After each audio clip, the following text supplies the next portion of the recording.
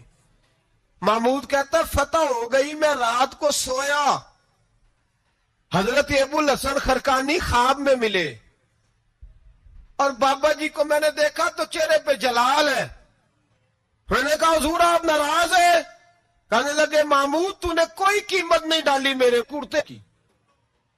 یہ جملہ آپ کو زیادہ سمجھ آئے گا۔ کہنے لگے تو کخ مول نہیں پایا، کوئی قیمت نہیں ڈالی تو نے میرے کرتے کی، بس ایک فتح۔ کہ حضور کیا مطلب؟ فرمانے لگے یہ میرے وجود سے لگا ہوا جبہ تھا، میں وہ شخص ہوں جس نے زندگی بھر وہ کام کیا جس میں اللہ رسول راضی ہیں، اپنے آپ پہ پابندیاں لگا کے رکھی ہیں، رب نے اپنے فضل سے بڑا نوازا ہے۔ فرمایا اگر تو میرا جبہ سامنے رکھ کے یہ دعا مانگتا نا، اے اللہ ہندوستان کے سارے ہندوؤں کو ایمان کی توفیق دے دے، اللہ نے سب کو کلمے کی توفیق دے دینی۔ تو نے کیا قیمت ڈالی میرے جبے کی؟ تر دامنی پہ شیخ ہماری نہ جائیے، ہم دامن نچوڑ دیں تو فرشتے وضو کریں، اور فرشتے بھی کرتے ہیں تعظیم میری، فدا ہو کہ ان پر یہ عزت ملی ہے۔ اللہ تبارک و تعالیٰ اپنے بندوں کو طاقتیں دیتا ہے۔ مسئلہ یہ ہے آج بہت سارے لوگ تو انکار کرنے لگے ہیں، اور ہم جو اہل ہیں، ہمارا جن کا عقیدہ ہے، جنہیں اللہ نے خوش عقیدگی عطا فرمائی ہے، وہ بھی بہانوں کا شکار ہے، بہانوں کا شکار ہے، کر لیتے ہیں، دیکھ لیتے ہیں۔ اللہ والوں سے دوستی لگائیں، ان کا قرب اختیار کریں، ہر دعا ہر التجا نبی پاک کا وسیلہ شامل حال رہنا چاہیے۔ اگر تیرے واسطے سے مانگوں کوئی دعا بے اثر نہ ٹھہرے، نبی پاک کا وسیلہ دو گے تو ہر جگہ ہی اللہ کامیابیاں عطا فرمائے گا۔ اور ہمارا تو عقیدہ یہ ہے کہ قبر حشر میں بھی بچیں گے تو رسول اللہ کے وسیلے سے بچیں گے۔